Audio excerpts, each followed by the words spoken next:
activité de langue. Les figures de style.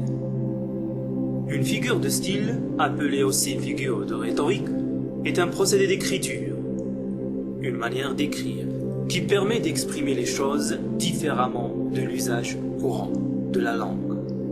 Les figures de style pour l'écriture, pour bien comprendre, c'est comme les couleurs pour la peinture.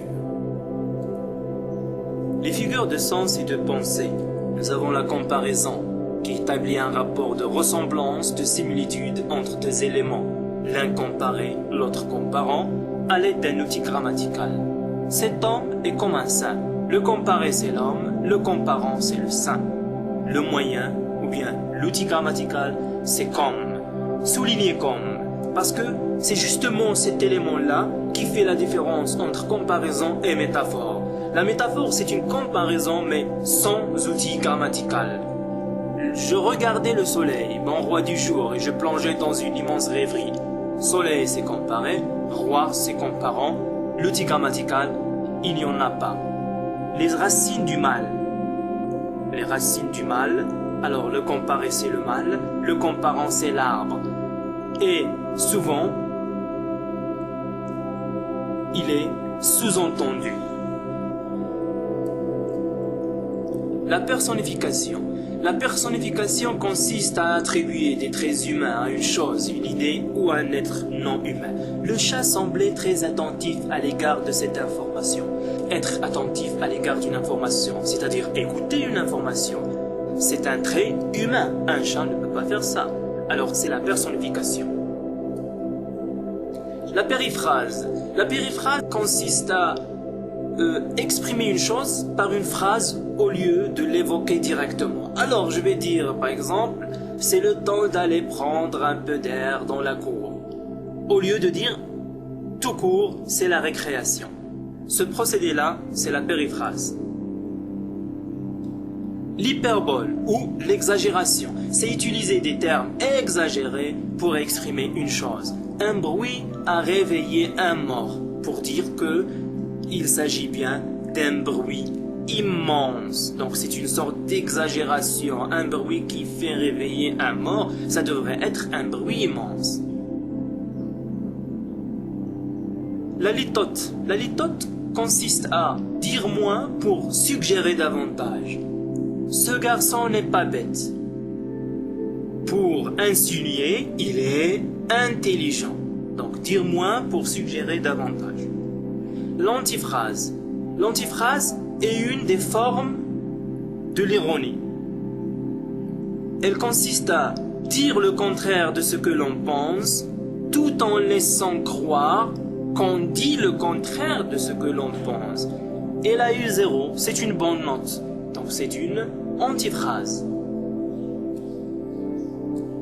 L'antithèse consiste à aligner deux idées ou deux thèmes contradictoires.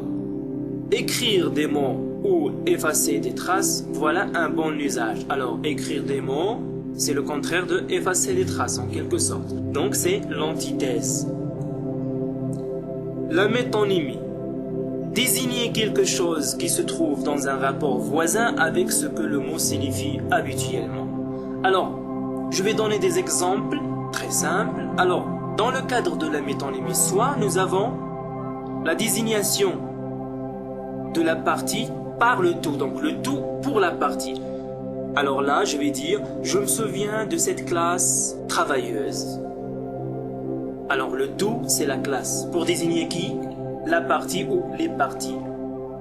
Les élèves, très bien. Alors le contenant pour le contenu. Un exemple, boire un verre.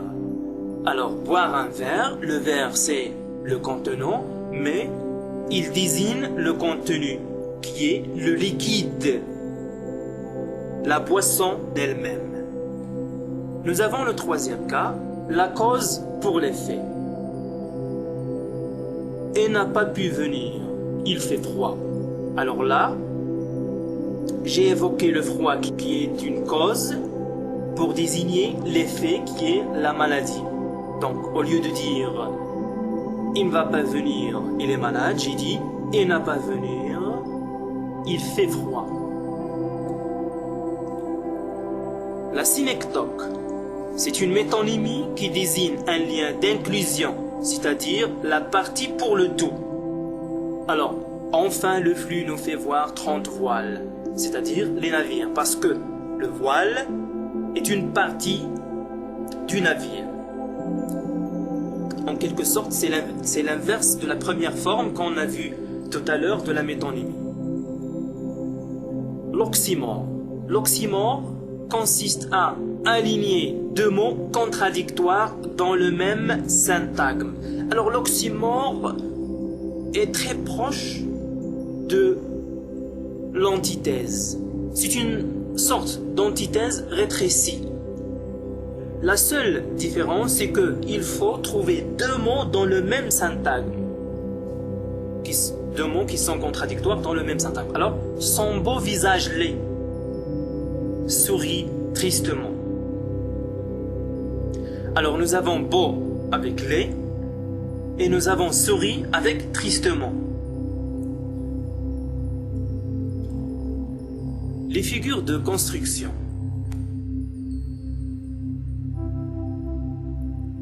Alors le parallélisme, c'est le fait de disposer des mots selon la suite AB, AB. Nous avons l'exemple des trains sifflés de temps à autre, des chiens hurlés de temps en temps. Alors, des trains en parallèle avec des chiens, sifflés avec hurlés de temps à autre avec de temps en temps. Le parallélisme, c'est comme en mathématiques, lorsqu'on parle de droite en parallèle. Le chiasme, c'est la disposition des mots selon la suite A, B, B, A. Qui rit vendredi, dimanche pleura. Alors, rit va avec pleura, vendredi va avec dimanche. L'anaphore.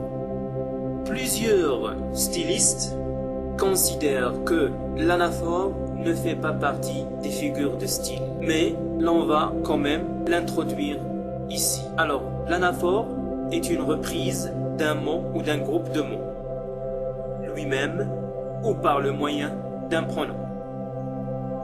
Exemple, Rabat est la capitale culturelle, Rabat, la capitale administrative, elle est formidable. Alors nous avons une reprise par le même mot, Rabat, mis en rouge, et enfin la reprise par elle, le pronom personnel. Alors, comme je l'ai dit tout à l'heure, l'anaphore ne fait pas partie des figures de style, mais on l'a introduit ici parce qu'elle crée un effet d'insistance, de force, etc. L'accumulation, c'est le fait d'ajouter des mots synonymes, des mots qui sont synonymes, pêle-mêle dans une structure. Alors nous avons un exemple, en fait de « Il était fou, un peu aliéné ». Il discutait, parlait, dialoguait. Alors, vous constatez que fou, aliéné, c'est presque le même sens, ce sont des synonymes. Nous avons aussi discuté, parler, dialoguer, c'est en quelque sorte la même chose. Alors, c'est une accumulation. On ajoute des mots qui sont synonymes. S'ils ne sont pas synonymes et que l'un vient renforcer l'autre, c'est que c'est la figure de la gradation. Alors, la gradation, c'est le fait d'ajouter des mots qui renforcent la densité du sens. Et pour vous expliquer, nous avons pris le soin de mettre des mots en couleur rouge qui montrent cette progression de sens et de densité. Alors, elle avait peur, elle paniquait, elle vivait la terreur. N'était-elle pas effrayée? Alors vous avez peur, paniqué, terreur, effrayé. C'est une gradation. L'anacolute, c'est une rupture de construction, une coupure dans la structure de la phrase. Exemple, tout le travail que tu m'as demandé, je l'ai, sans faute. Alors, à la place de l'étoile, il fallait dire tout le travail que tu m'as demandé, je l'ai fait sans faute. Alors là, nous avons une anacolute. Parataxe, la parataxe. Alors c'est un effacement et suppression des mots de liaison. Les mots qui coordonne souvent des conjonctions de coordination. Alors, j'ai vu la nuit noire, le ciel mécontent. Alors, à la place de l'étoile, il fallait dire j'ai vu la nuit noire et le ciel mécontent. Nous avons effacé le mot de liaison. Maintenant, c'est les figures de sonorité. Alors, allitération, c'est une répétition d'une même consonne. Le roi roulait sur la route du progrès. Alors, là, vous avez la répétition soulignée en jaune de la consonne R. Quand il s'agit d'une répétition d'une voyelle, donc c'est l'assonance. Et nous avons cet exemple-là. Quand Pantagruel fut né, qui fut bien ébahi, perplexe, ce fut Gargantua, son père. Alors nous avons le en de quand et de Pantagruel et de Gargantua.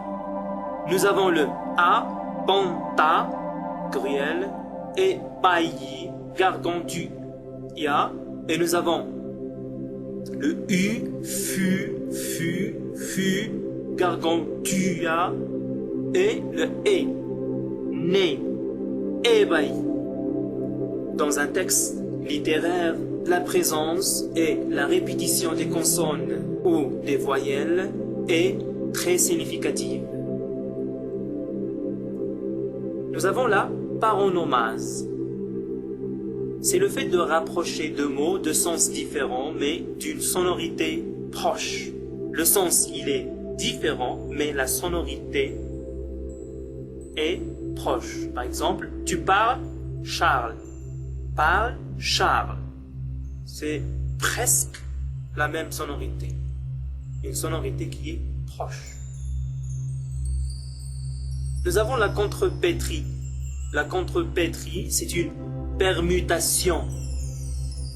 Mettre quelque chose à la place de quelque chose. Donc c'est une permutation de deux lettres ou de deux syllabes. Alors, nous avons l'exemple tromper sonnette pour dire sonner trompette. Donc, il y a une permutation entre trompe et sonne. Tromper sonnette, sonner trompette. Fin de cette séance.